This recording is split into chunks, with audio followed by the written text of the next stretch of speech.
To start, my graduation project was about the hopes and dreams of essential workers at Rochester School.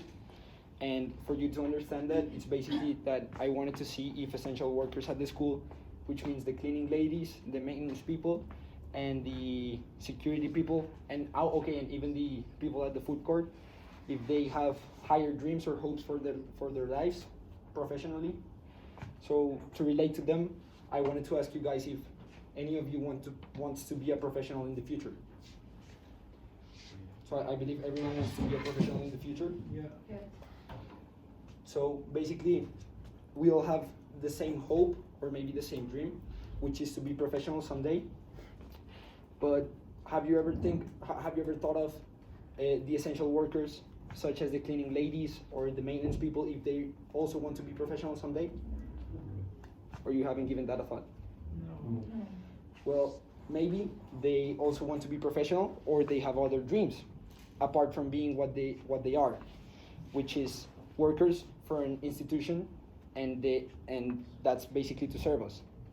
Of course, getting paid. But some of them, because not all of them, but most of them, have higher dreams and hopes for their future. So that was what my project was about. And at first, I just wanted to see if they really have such hopes and dreams. And believe me that 9 out of 10 workers at the school have higher hopes and dreams for their future. So the first step in my project was understanding the essential workers, which were everyone who worked at the food department, facilities department, security department, and administrative department, without them being the manager. So I excluded the food department manager, the facilities department manager, and so on, because all of them are already professionals. So I wanted to see if their workers also wanted to be professionals, or if they had higher hopes and dreams for the future, and maybe their dreams are to be someday the manager of the food department or the facilities department or something. Because having hopes and dreams, it doesn't only mean that if today Richard is an English teacher, someday he wants to be an English professor at NYU. Maybe his dreams are to be the English coordinator for high school.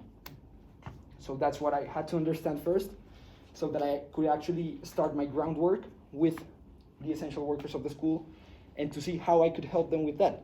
Me not being a professional or anything, or a professional orientator as Maria Monica is, but to see what I could do from my perspective to get others to see the importance of not fulfilling, but helping our workers fulfill their dreams.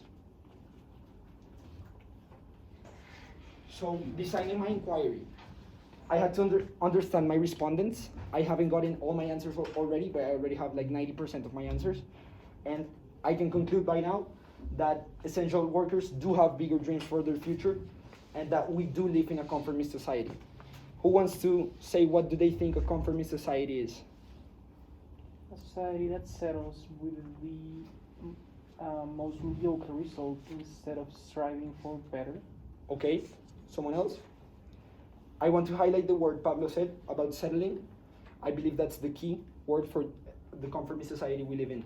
And maybe not the most mediocre, but sometimes we settle with what we have, even though we can do better, even though we can be someone better in life, not only professionally, but also personally. So that was the first thing I had to understand.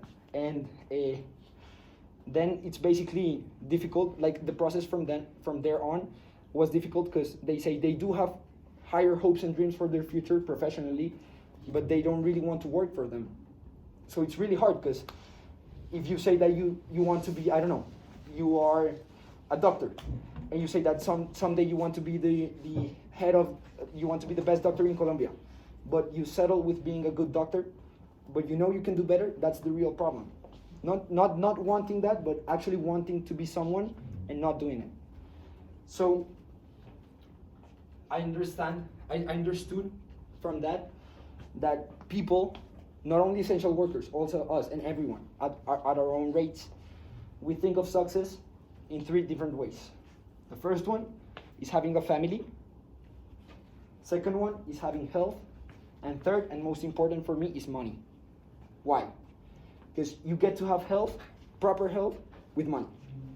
You get to have a family, not just have a family, but actually a good lifestyle with your family with money. And that's what people want. They say, I want a big family, I want to have kids someday, but they never said that they want to have kids and live an unpleasant life. They want to have kids, but they want to be rich as well. No one wants to have 3 kids and just not be there for them because you have to work all day and not give them what you think they deserve.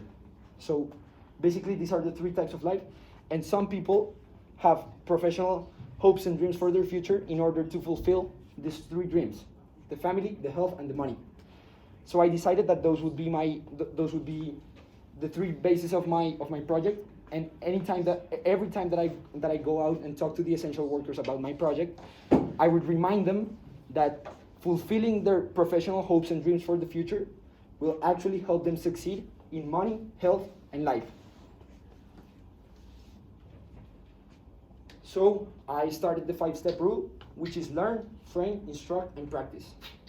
So basically, I thought of my point of view, thinking I'm already going to a university. I'm already going to fulfill my dreams. I'll try to be the best professional I can, but some of these people just don't have the same opportunities as we have.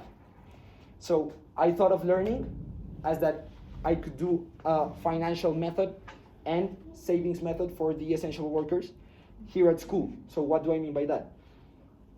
Contributing to the financial education and the professional orientation of the essential workers would help them have the necessary information so that they can go out and try to fulfill their dreams.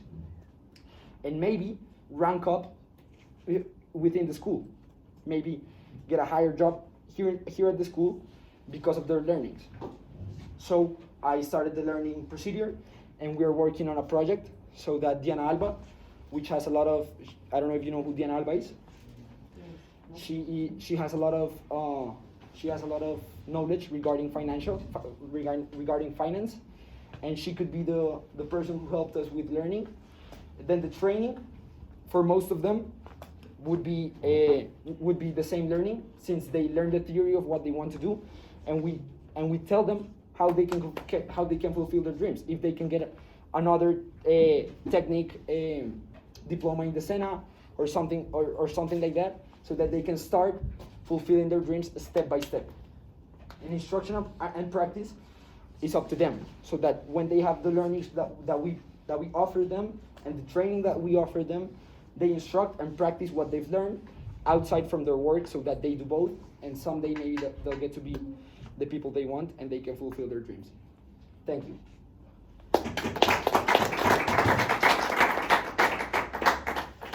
Good job.